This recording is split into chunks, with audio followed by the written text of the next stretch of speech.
Thanks for joining us. We're here with the one and only e-learning coach, Connie Malamed.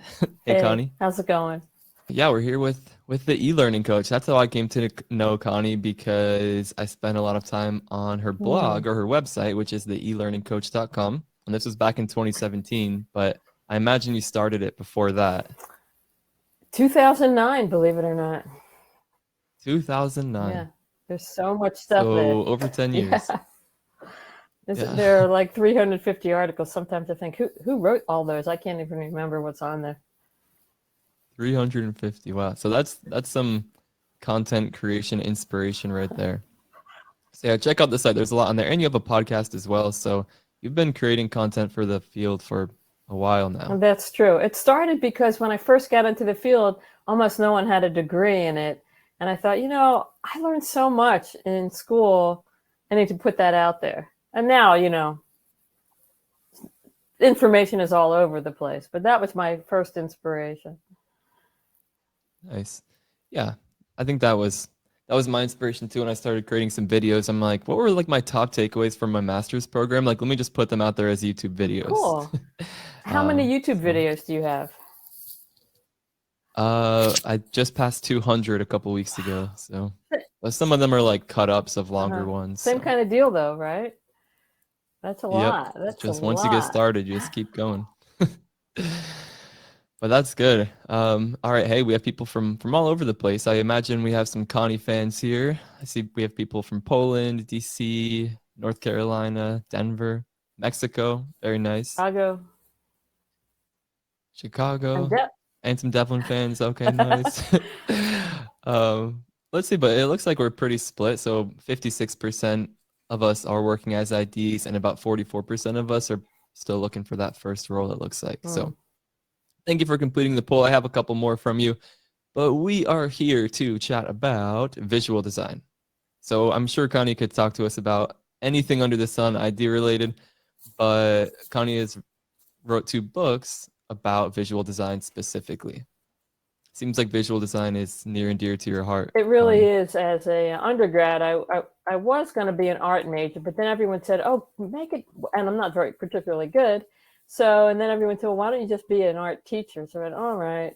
So I majored in art education. I didn't really do it too much as far as, I mean, now I'm doing it as, in instructional design, but True. in the Yeah. classroom, nah, I didn't like it that much. Okay, I see. So you have a background with art, visual communication. So Definitely. you saw, yeah. So sure, you're helping many IDs improve their visual design I hope skills so. along the way. That's good. Noble mission.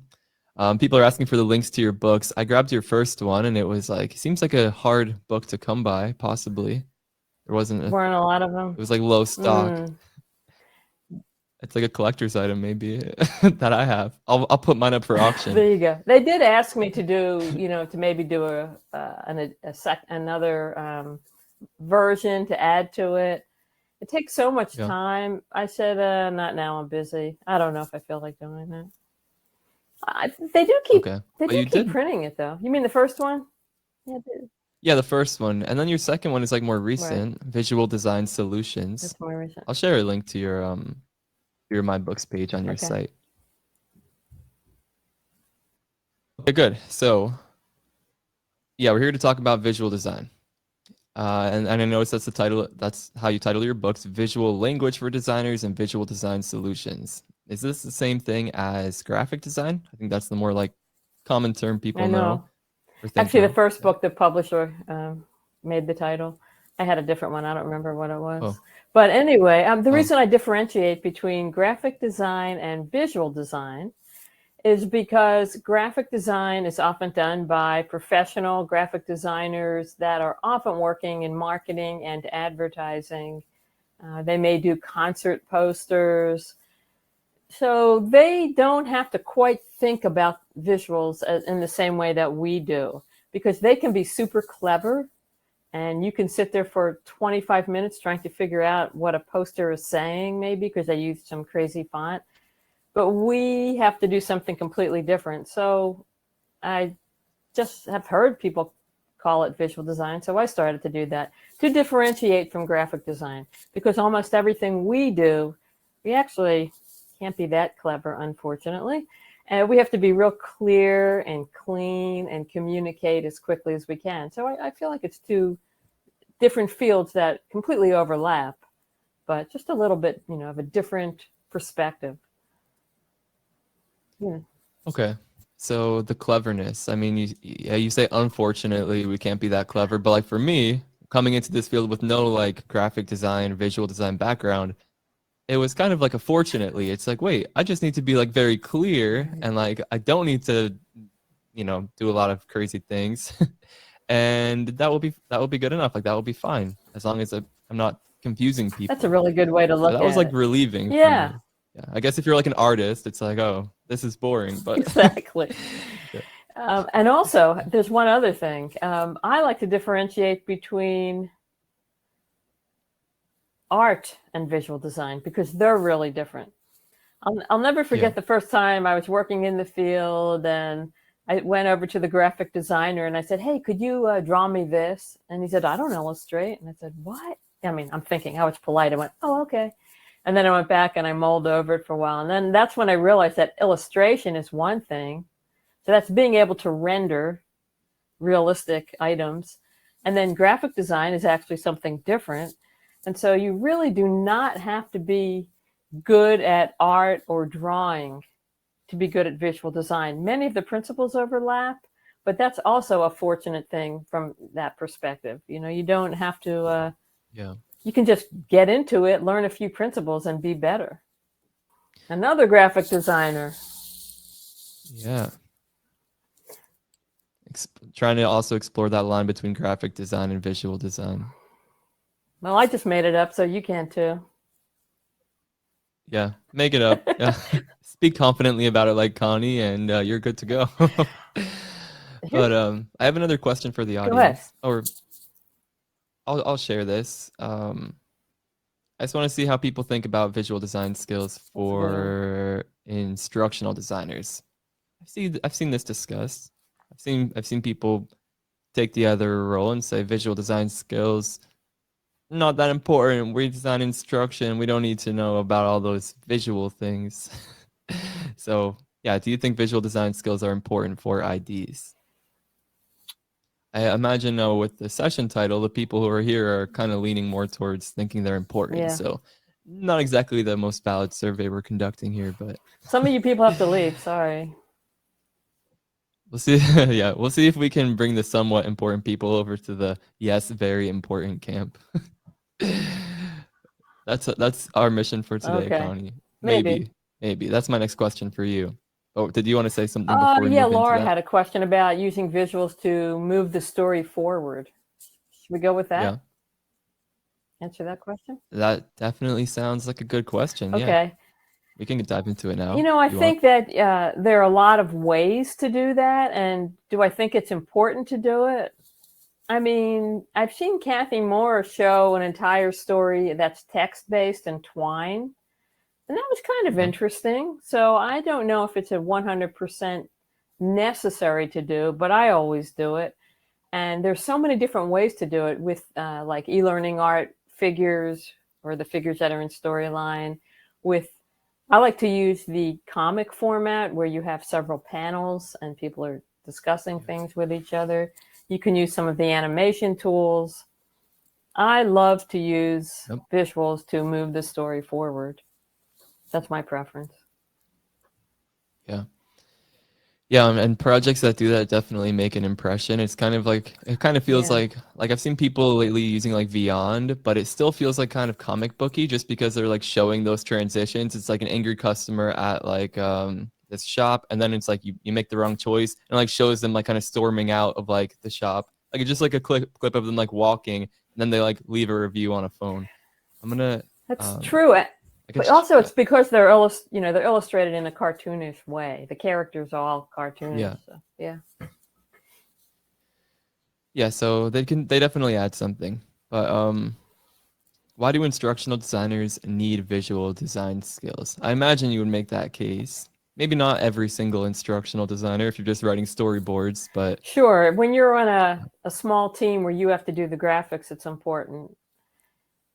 It's important to be but if you're working on a team, then you just more or less have to have the vision in your head and be able to explain it either through, sometimes I'll just, if I'm not doing if I'm working up to the storyboarding stage and not doing the development, I might just grab some pictures from Free Pick or, you know, some simple like cartoon illustrations and say, this is what the kind of thing I'm talking about, but it wouldn't really be that cartoonish. So you have to be able to speak to a graphic designer if you're not one. If you're working in a small team or alone, you have to do all of the visual design. And the reason it's important is because more sensory information, more visual information is processed than any other sense. So there are way more neurons processing visual information than there are, for sighted people that is, than there are audio information or sensory information. I mean, touch. So that's one reason why they're really important. It's really important. There's one other reason, because most cognitive psychologists, or many, think that we have two paths for processing information, one being visual and one being audio. Therefore, if you're giving information to people in two ways, it's easier to encode it that way and then to retrieve the information back. So it might help in retention too.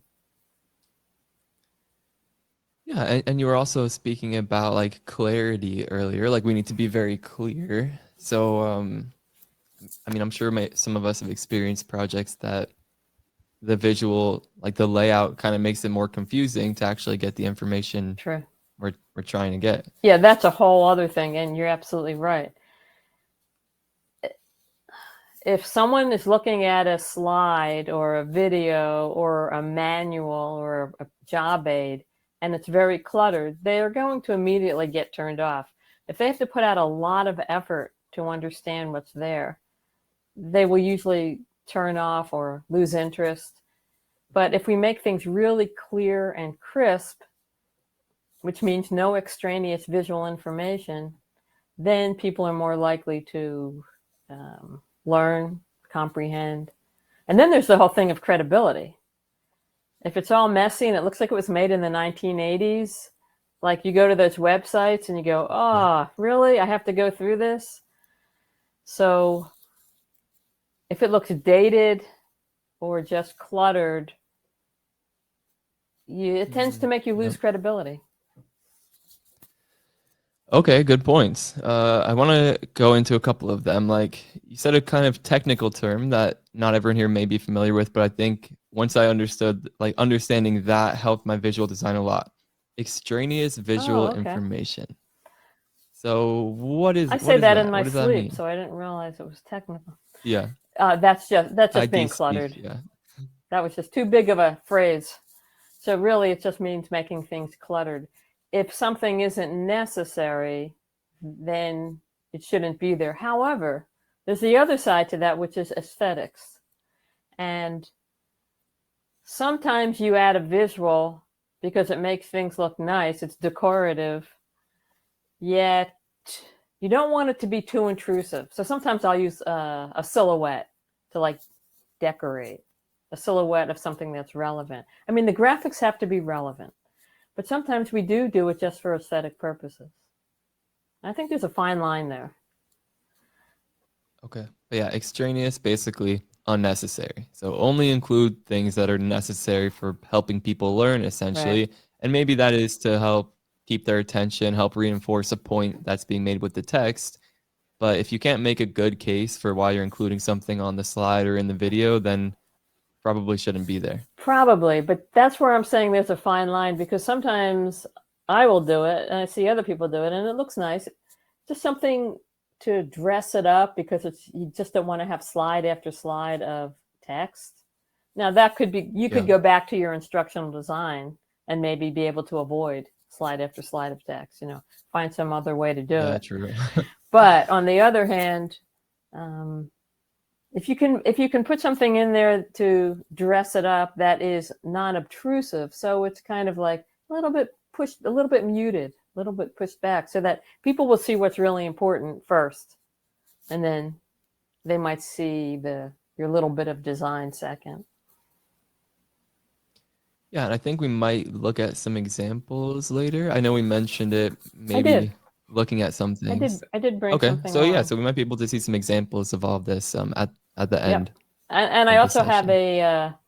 a visual design cheat sheet that you had mentioned, something like Oh, that.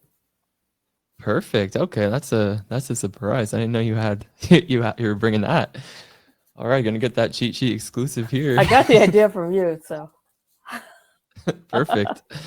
Okay, good. Good. I have another poll. One more poll. Sorry, we're back on this platform, and I love how easy it is to like send the It's polls out. nice. Very Um, nice. yeah.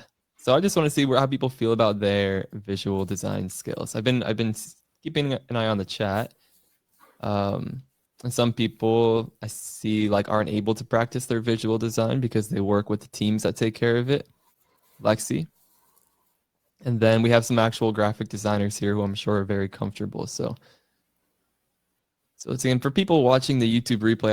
I don't think they get to see the results, but from the last poll, 80% of the people say that the visual design skills are very important, and 20% said somewhat. So 4 out of 5 of us are already sold. um, okay. All right. So 10% of us say that our visual design skills are amazing. So we have the subject matter experts in the house. We have people here seeing if Connie's suggestions are up to par. Uh-oh. Just kidding. Just kidding. 57% of us say our visual design skills are okay. I think that's the majority.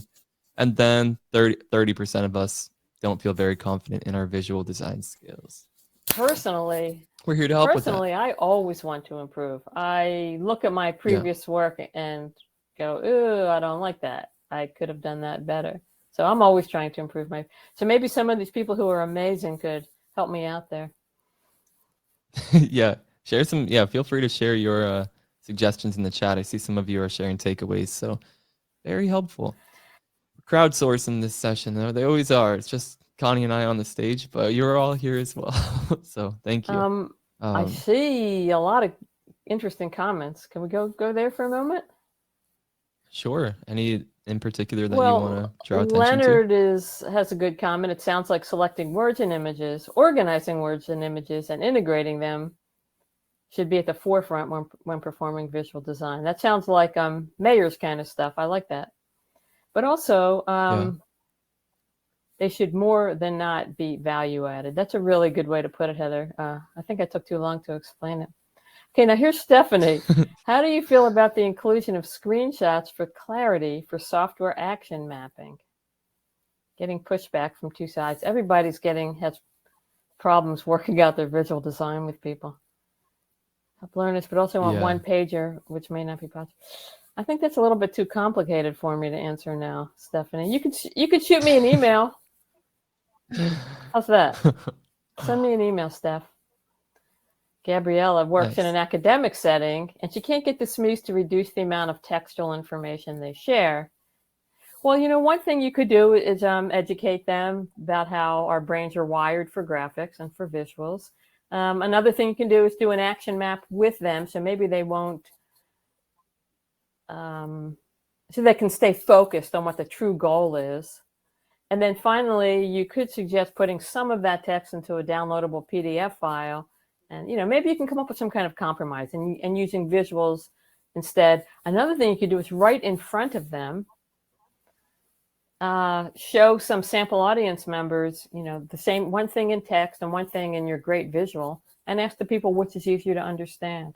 So I think, you have to let them know you're on their team, you're on the same side.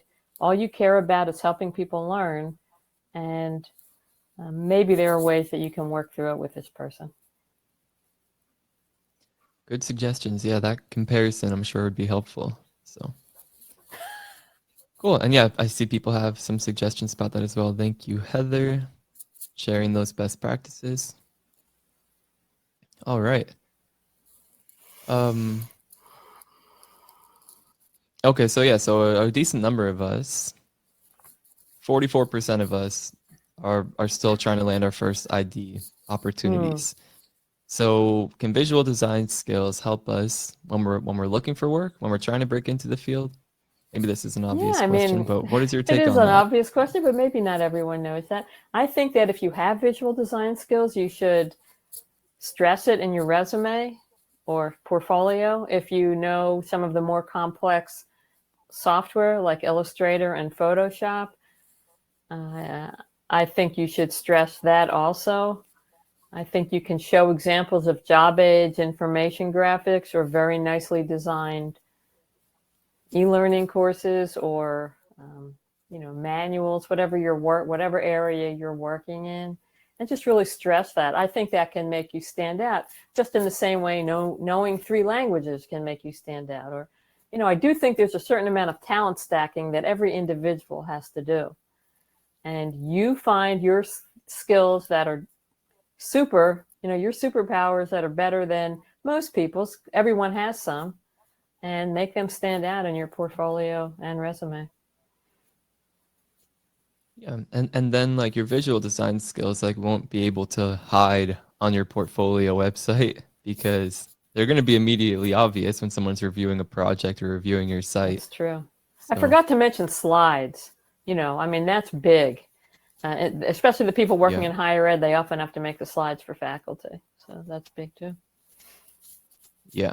And then with the authoring tools most of us are using, it is like slide Sure. based. So slide design skills can definitely make an impact, and designing layouts as well.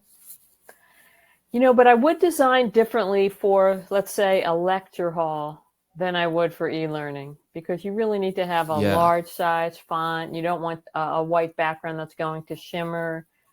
There are definitely a few things that you would do differently. Yeah, good points. My inexperience designing for lecture halls shows. I've only ever working on like the screen I projects, so understood. I can imagine that there would be some different considerations Right. there.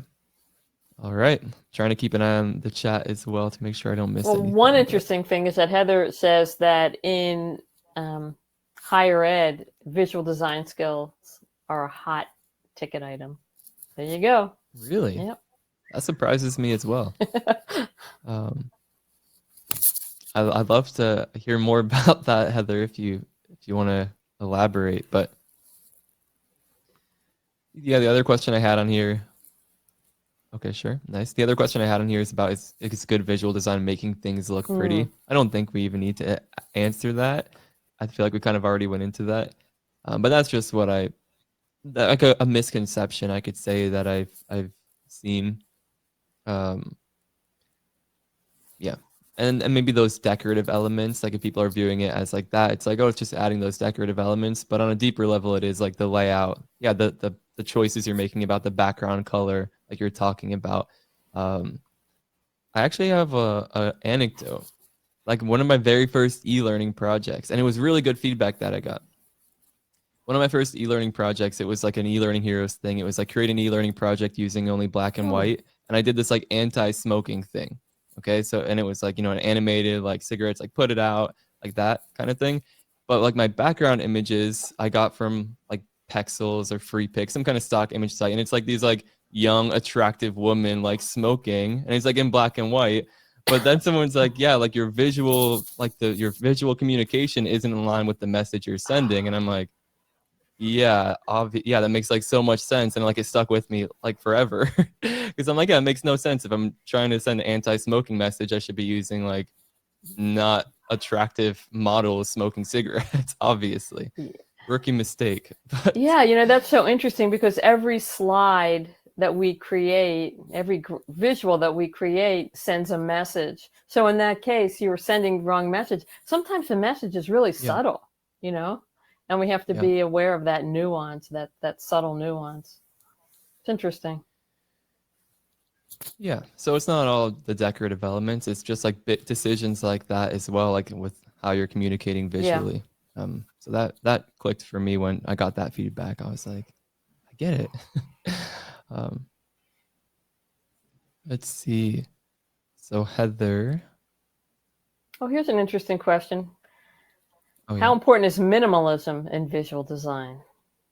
I, Okay. if by minimalism, Priya, you mean having only what's necessary, I would say that's a good way to explain what we might need um, to get our message across and to make things clear and to help people. I think we actually want people to perceive what's important right away, and then to comprehend it quickly. So there's perception and there's comprehension, and when we do make it minimal, people can do that rapidly, and that's kind of what we need, for people to understand as quickly as possible before they get confused or bored. Now, I'm not saying that people don't need to put out some effort. Sometimes you're standing there looking at a graph or a table, and you have to sit and study it for a while. We can't make everything rapid, but when we can, it's good. Yeah. And I think that more advanced people can probably go beyond minimalism, but minimalism is a great approach when you're getting started. Yeah, that mindset for me like made all the difference getting Mm. started. Again, coming into this field, I'm like, I am like the least artistic person. I can't draw for anything. Like I was just throwing things on the slide when I was like playing around with the authoring tools initially. But yeah, just learning about the visual design principles, which I think we'll get into here, and just using that minimal approach. It's like if it's not necessary, it's not getting included, and then slowly branching out from there as I saw more inspiration and like mirrored other layouts and stuff. That made all the difference for me. And it was good. Yeah. It was just the essentials. It was way safer to do that than to be like, oh, let me just add on a bunch of graphics and the lines and shapes and randomly. Um, it's a lot easier to keep it minimal when you're getting started. Yeah, this is one case. I'm not a big believer in always playing it safe, but this is one situation where it's good to play it safe. If you can't figure out how to pair fonts, then just use one with a lot of styles. That's okay. Yeah. If you can't figure out how to Yep. combine 20 different colors, we only need like 3 or 4 colors. So it's all right. Just play it Yep. safe. Yep. Yeah, I make those same recommendations. It's like just keep it simple if you're new to this stuff. It's gonna be way, way safer and more professional than yeah, trying to do too much. So good point, Priya. Thank you for asking that. All right. And then Heather, yeah, the visual design skills and higher ed are important because you are designing these Mm, on-screen experiences and pages and yeah, it goes into that point that you made earlier, Connie, which I think is an important one. It like visual design speaks to how credible something is. So yeah, if it does look like more amateur, that may influence how people receive the information. right. It's like who put this together? Yeah, like people may doubt the credibility of what it is that they're engaging with. It's So really true. It's just like when you go to a website that looks very, very dated. You go, yeah, really? It's just a legitimate business? I'm not sure. That kind of thing. yeah. My reaction's like, okay, yeah. So they haven't updated their website in 20 years, but Right. okay, yeah. Um, let's see. Any other questions from the audience we want to dive into? I don't understand Claire's question. Do you use teaching methods when designing a project? Do you know what she means? Maybe I think that's like a broader question, maybe about like the ID principles you use, but I think we're focusing specifically Mm, on visuals for this session. Carlton, I think. do you align visuals with what is happening? Oh, this is a good question, I think. I've only read the first couple lines, but do you try to align visuals with what is happening in visuals in apps, websites, etc.? For example, if the hamburger menu stopped being used in 10 years' time on websites, apps, etc., would you change your visuals to be aligned with the well-known design of the Mm, day? So like design patterns. right. One thing, Carlton, and I think I know Carlton if it's the same person I'm thinking of. Well, you're talking about your example is the user interface, and I probably would try to keep my user interface up to date. But I think in e-learning it can be something like 3 or 4 years behind, and it's perfectly fine. Because when the hamburger menu first came out, and for those who don't know what it is, it's the 3 little lines. There's another name for it too. It's the 3 lines in the corner of an app that where the menu is hiding. Um, at first, most people didn't know to click there. So I probably wouldn't have made it, but now it would be fine, like years later. I don't think you have to be completely attached to fashion, but it's nice to know what's going on in general so that your work doesn't look dated just because your clients, internal or external, expect things to look up to date. I don't think you have to go crazy about it. If there's some big trend, bright colors, well, that might not be good for learning. People may need to wear sunglasses when they look at your e-learning, so that's not a good idea. But it's not a bad idea to know what's going on, just to at least look, modern or up to date, because I think that's what clients and people expect. But you don't have to go crazy over it.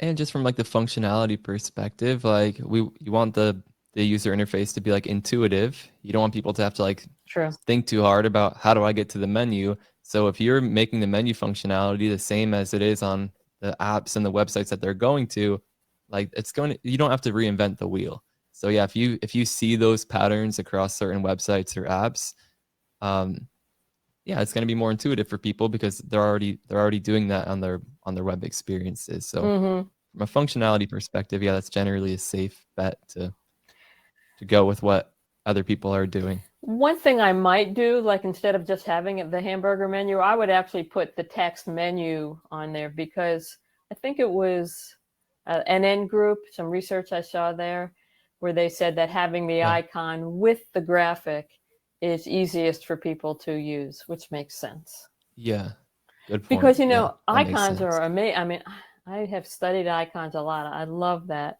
icons. And just think about it. A magnifying glass can be for search, or it can be to increase the size of text. So sometimes it's a little confusing if you just use icons alone. Yeah. And I've been in situations before where I click an icon expecting it to do one thing and it does something different. So good point. Cool.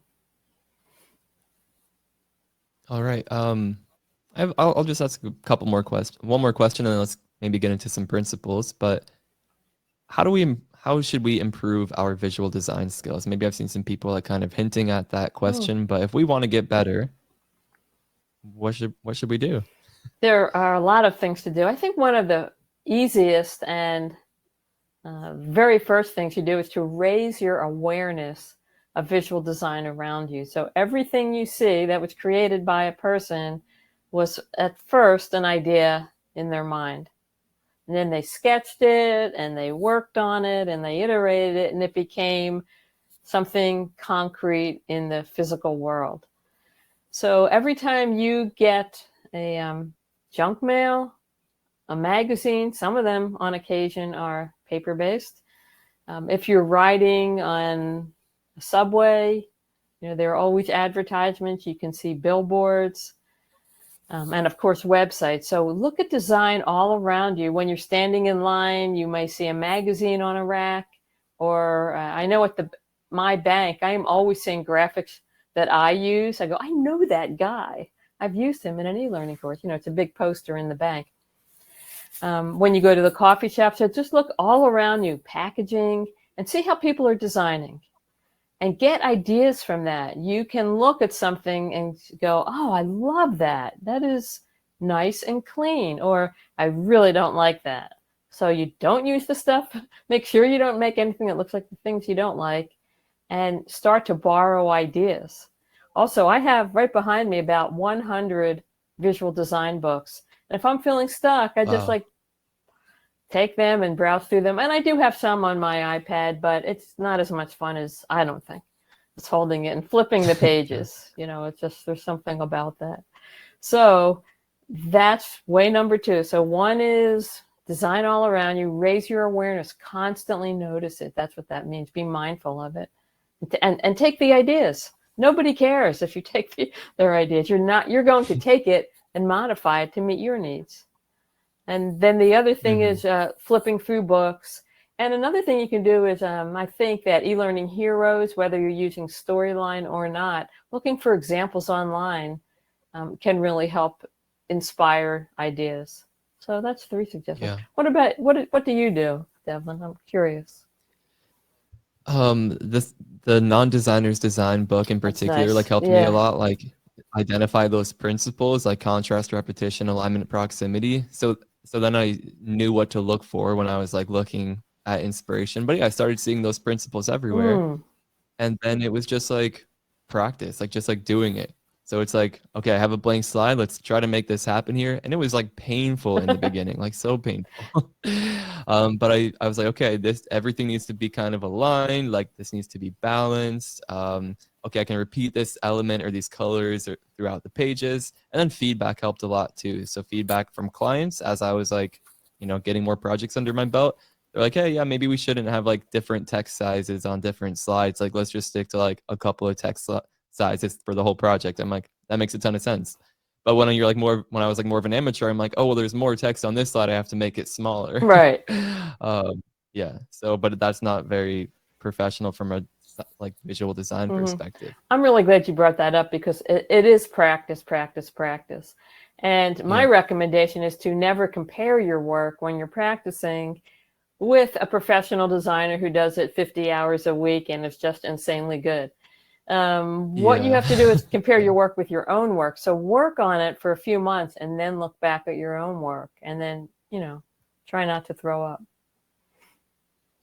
Yeah, and I think everyone, like, seriously, if I can learn these things, like, you can. Like, I've never been good at visual stuff. Like, you want me to draw a person, it'll be like a stick figure. Like, I don't know. I'm starting at square zero with this, and I've gotten to a point where clients are like happy with it. Nice. Like, it looks professional enough. So, and I see people start at square zero and get to that point as well. So that's just that book you're is proof that you don't pretty have cool. to be able to draw to be able to do that. As far as tools for practicing, I think PowerPoint is fine. That's got a lot of power. A lot of people love Canva. That's another one. So those are two great places to get started. Photoshop Elements is a lot cheaper than Photoshop. If they still sell it, I'm not sure if they do. Yeah, and then there are like prototyping tools like Adobe XD and Figma. Like those are both kind of designed to like quickly iterate on layouts. So build prototypes. But yeah, PowerPoint works just fine. I think most people have access to that.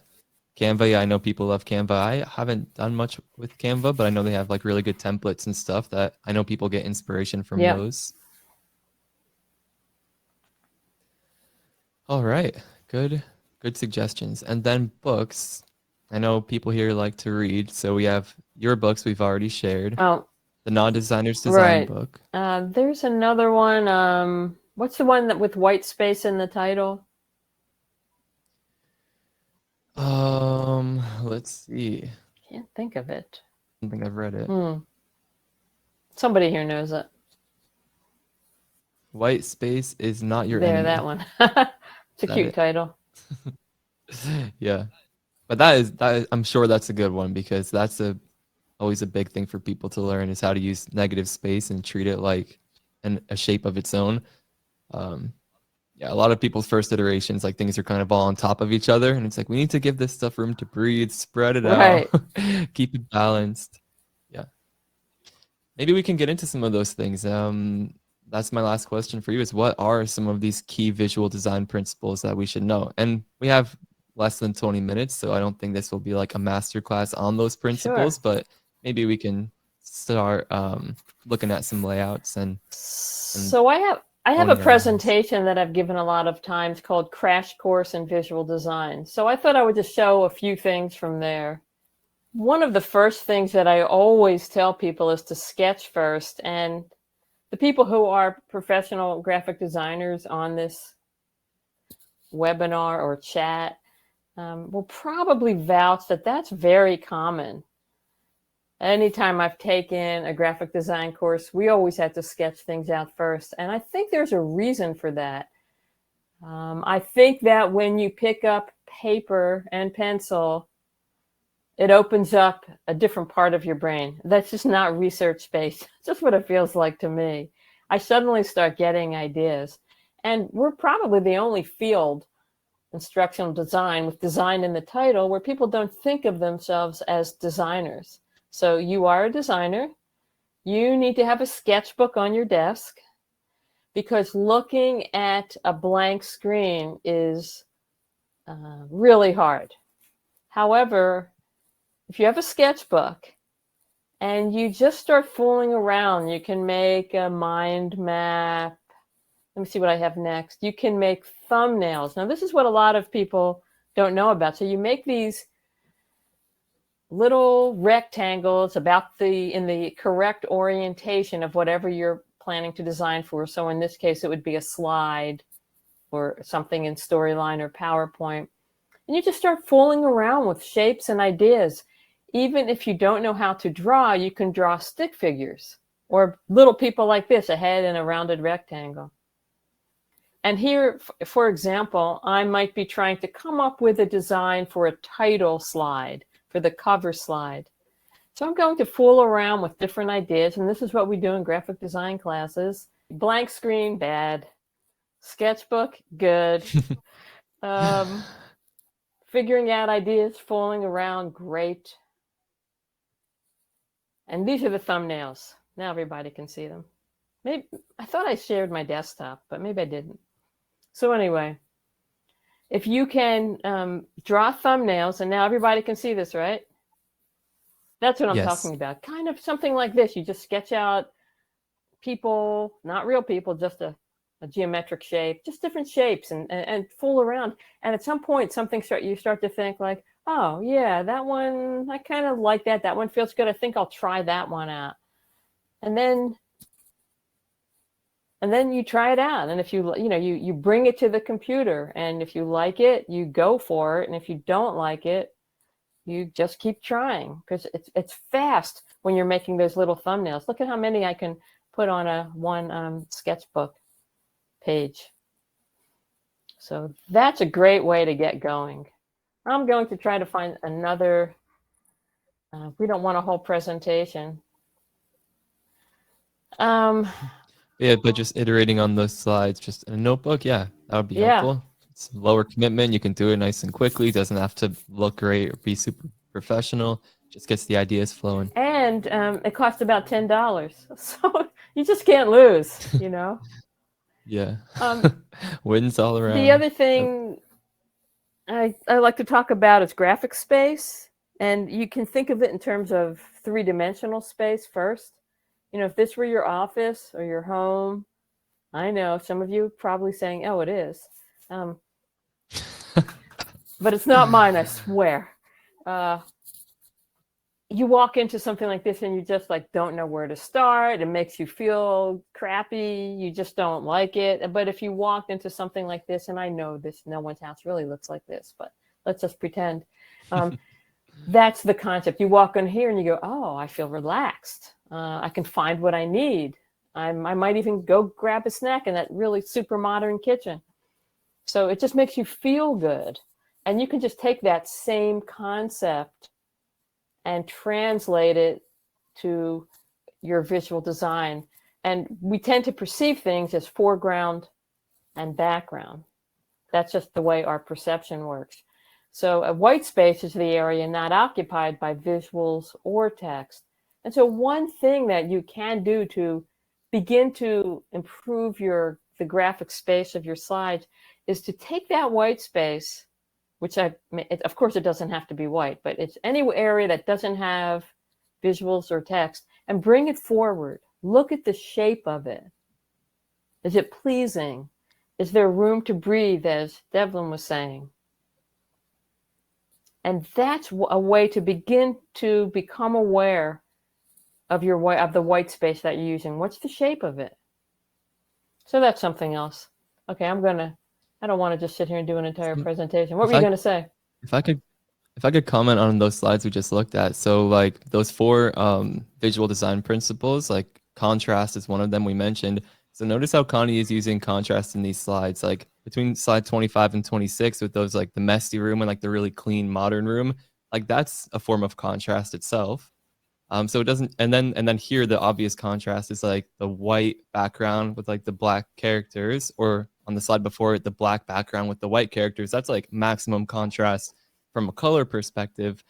But that's just like a design principle that you'll see across like everything, like visual design, like entertainment, like, you know, everything. So contrast is a really good one to look for, and contrast in size too. If you have like a big title and like a smaller subtitle, But these are just a couple of examples of how Connie's using it on these slides. That's great. Thanks for pointing that out. I just want to run through and see if I can find. Oh, here's something kind of interesting. I see a lot of people doing this, which is just using a lot of small images. And because I don't know if it's how our perception works, or if it's because of we're used to those big hero images on websites, but these little rivers of space, it's just a little bit confusing. This was something I did for the immigration office in the US. So instead, and I'm not saying this is like an amazing design or piece of artwork, but this is something that you can do quickly. So I just take off the small images. I grab the color from this man's apron, make a shape, and bam, I've got, okay, this isn't fantastic, but I'm in a rush. I've got a deadline. This is going to be my cover slide. Bam. So no, it's and it's a lot cleaner. It's not going to win an award, but it's there, right? You've got a shape, and then I'm going to try to maybe use rounded shapes throughout the entire course. So, for example, sometimes I like to, if possible, for continuity, keep that there. Keep the image that I just had. I'm purposefully using rounded rectangles for the buttons because I'm going to like accentuate the roundness of all the shapes. So and that's that repetition for sticking with those 4 principles that people may be familiar with from these books or the videos I've done. So you're like repeating that design element, the rounded corners, the roundedness. So it makes it all feel more cohesive. Right. It definitely creates unity. And then another thing, maybe a lot of people like to do this too, rather than to continue with that continuity, I like to use a slight transparency. So you can still see the background. I don't know, just something that feels to me like it helps to unify things. Yeah, I can see that. But it's like we're still in the same scene. It's not like the screen just got cut in half completely and separated. Right. Here's a popular one. Transforming bullet points to visuals. And I do have an article or two about this, but you can take the text, and if something this simple, put it into shapes rather than having it be bullet points. Now, I haven't seen research on this, but I'm guessing that people are more likely to read something in shapes. And the reason I made it so colorful, you may not like that, it's because it's all about how to be happier. So it's supposed to be bright and cheerful. And nice happy another colors. example of you don't have to use geometric shapes. You can use kind of uneven shapes. Here's another example: construction work guidelines. You can add a little icon that represents what you're talking about. It's not random. Mm-hmm. Maybe it helps people remember. It certainly makes it more aesthetically pleasing. Another way to use the icons. It definitely looks more professional. Yeah, it looks good. In this case, another idea, especially if you're doing scenarios, you could have the people speak something instead. Like, let's say it would be a wrap-up of a course on management or leadership. Rather than have it as a bullet point, you could have the people who were in 3 scenarios give their final tip. Yeah. And nice. Then here's another one. I'm just taking it and turning it into some kind of relatable diagram with spokes. I don't know if everybody would like this one, but there you go. I did it. Yeah, it's good giving us all these different examples. I know people are appreciating this. Yes, the session's recorded as well. I think people are going to want to refer back to it. This session will be on my YouTube channel. And then do you have this full presentation recorded anywhere, Connie? Probably, but not consciously. It might have been like presenting at some place. I didn't do it. Right, I see. Okay. Right. So that's probably enough, right? I'd say so. Yeah, does anyone have any Any other questions for Connie in this last few minutes together? Anne is wondering if you could share point number 3. What was point number 3? Can you refresh my memory? I've just been blabbing. Oh, you mean point number 3 in the presentation? You mean like I didn't say it? Probably. Oh, okay. Got it. Yeah. I'll look and see what it is. It was, create a visual hierarchy. And that is important. It's a little bit more complex, but you can look it up and find literally 1 million articles about it. So that's a visual hierarchy. Real quick, that just helps somebody notice the most important thing. You decide what's most important. You make it larger, put it at the top, make it brighter, make it move. There are a lot of different ways to get people's attention. You want them to look at what's most important first. Yeah. If you've ever seen, like, there are a lot of these examples, you've probably seen them. It's like, you'll look at this first, and like then this, and like last you'll see this. It's kind of like because of the size and the placement and how bold or thin something is, and the color, all caps, lowercase.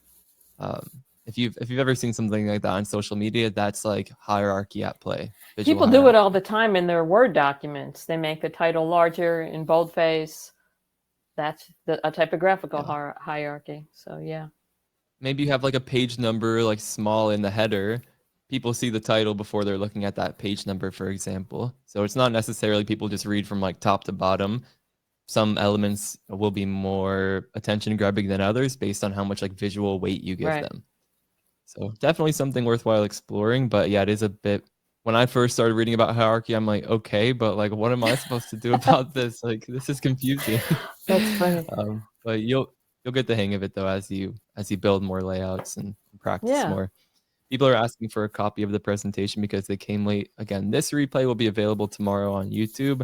I don't know if Connie is going to want to give out all of her slides for her presentation. I might do that, but I don't know. A lot of them are just a full picture, so without accompaniment, it's not so good. But there's a cheat sheet, and it has a lot of this in here. So perfect. Yeah, the cheat sheet. I can actually even share that. It's like a call to action. Okay. But yeah, let's grab that cheat sheet and spend some time on Connie's site and buy the books if you want to dive deeper with Connie, because Connie, there are so many resources, not limited to visual design by any means. So if you haven't already been following Connie, now is a good time. I can tell them where my site is. The elearningcoach.com. All right. Well, thank you, everyone. Let's give it up for Connie. We can add our applause emojis, I think. Thanks, everyone. There we go. It's so loud. All right, thank you, Connie. Okay. So loud. The applause emojis. Thanks, everyone. You were great, too. Take care. Thanks, Bye. Connie. We appreciate you. We'll talk to you soon. And thanks, everyone, for showing up. Talk to you all later.